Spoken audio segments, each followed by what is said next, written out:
Андан сырткары баламды болсо аварияга окшотобуз деп өлгөндөн кийин сөөктөрүн талкалашкан. Себеби денесинде бир көк жок. 12 кабырганын учу сынып кеткен. Мынау сан сөөгүн болсо оскольчатый болуп кеткен, мынтык менен аткандай болуп. Бирок көк жок, бир жеринде дагы көк жок. Баласын жоготуп, акыйкат издеп ичинен сызган эне Ош облустук милициясынын ишмердүүлүгүнө нааразы. Мындан 6 ай мурун 72 жаштагы Гүлай Кулбаева жол кырсыгынан улам уулунан ажыраган. Бул убакыт ичинде уулунун өлүмүнө шектүү табылбай, милициялар бурмалап тергөө ишин создуктуруп жатканын айтып, Ош ТВ телеканалынын редакциясына кайрылды. Бир айдан ушул мына Сапаралы кыз бизге жаңжал кылып кеткенден кийин эле бир айдан кийин Чыңгыз менен Алмаз жабышып калды. Ашка чакырып балам, баняга чакырып, анан эле ошо бир ай жетпей алып келип Алмаз алдап, мен акчам жок, ошко алып барып кел деп эле ошол күнү өлүп калып атат балам. Эми мен баламдын кандай өлгөнүн себебин таппай атсам, милициялар болсо кайдагы эле бир баламан кийин 3 саат кийин болгон авариядагы Тикону уруп кеткен балаң деп такканы ошо эле мыйзам бузуп атышат да булар. Кырсык Ош Нукат жолунда түнкү саат 3-4 чамасында 29 сентябрда катталган. Ошондой эле уулу Манас Колдош уулу аймактык ооруканага жеткирилгенин айтат. Жанында досу да болгон. Ал себептүү каргаша кандайча орун алганы али күнгө чейин белгисиз болууда. Окуя жүз берген күнү таңгамал Нукат жолунда дагы бир жол кырсыгы катталган. Милициялар ал каргашага маркумду айыптап, башка жайда болгон кырсыкты ага байланыштырып жатканын билдирүүдө. 29 саат 3:50-те Нукатын немеси сообщение кылган деп ошол алып келген фельдшер Кадыров өзү жазып берди. Бирок кийин милициялар оңдотуп коюптур. 3:50 дегенде 6:45 деп, анан кийин мына жерде болеет деген жерге 3:50 деп өдөгө жылдырып бар жокту оңдоп коюштур. Аны эмнеге оңдоду экен десем, көрсө саат 6:30 да бир авария болгон экен. Экинчи авария болгон экен. Тико менен кандайдыр бир машина урушуп кеткен экен. Ошонун уруп кеткен машинаны алып салып, менин баламды ошонун ордуна коюп коюптур.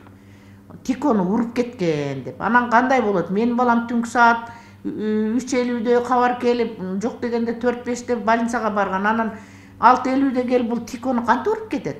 Ушу элдерге деле мына айтайынчы, ушул эми эки ДТПны бириктирип койсо болобу? Менин балам түнкү саат 3:30-да өзүнөн кетип жатса, анан кантип 6:30-да аны келип уруп кетет? Мен ушуну такыр милицияларга түшүндүрө албай койдум. Маркум Нукат аймактык ооруканасынын жандандыруу бөлүмүндө каза болгон. Ал себептүү 7 дарыгерге сөгүш берилген. Жансыз денеде көгала тактар байкалбаганын айтат. Мындан улам күдүктөнгөн эне сөөктү медициналык экспертизага берген. Анда кырсык учурунда кабырга сөөктөрү сынып, өпкө кан тамырлары жабыркаган деген тыянак чыккан. Бул жыйынтыкка Гүлай Кулбаева макул эмес. 29 күнү жасатканбыз, өлгөн күнү жасаттык да. Тыянак кайсы берет? 30 декабрда. Мен заключение полный тергөөшкө алып кеткен, тергөөш маселеси бар. Ишенбесе комиссионер жөнөтсүн, ошо комиссионду. Бирок мен сөгүшкө ыраазы эмесмин. Алар менин баламды өлтүрүп койду да, кызым. Эч кандай шок абалдан да чыгарганга аракет жасашпаптыр. Өкөдөн кан акканын билиптир, бирок ошону токтотуп калганга аракет жасабай 6 саат бою каза болгучу кармап отуруптур. Реанимацияга бар, мына сүрөт тарткан, мына көргүлө, пожалуйста. Мына 12 кабырга алды жагынан сынып кетиптир уштары. Бирок мына бир дагы көк жок. Учурда бул иш боюнча Ош облустук милициясында да кылмыш иши ачылган. Анын негизинде кырсыкта 2 жол кырсыгы бир учурда болуп, унаалардын кагышкандыгы аныкталган. Ал эми тергөө ишинин созулушу экспертизанын жыйынтыгына байланыштуу экенин билдирди. Ошол кылмыш ишинде белгиленген 2 автоунаа кагышкандыгы тууралуу күмөндөр жаралып, жабырлануучулар ошо маркумдун туугандары тарабынан күмөндөр жаралгандыктан ага экспертизалар дайындалып, ошол 2024-жылдын 20 февралында экспертизанын корутундусуна ылайык ошол кылмыш ишинде белгиленген 2 автоунаа кагышкандыгы аныкталган деген тыянак чыккан да. Бүгүнкү күндө ага дагы болбостон дагы күмөндөр жаралгандыктан бүгүнкү күндө комплекстүү экспертизалар дайындалган. Анын жыйынтыгы азырынча чыга элек. Ал үчүн ага ылайык дагы тергөө амалдары уланууда.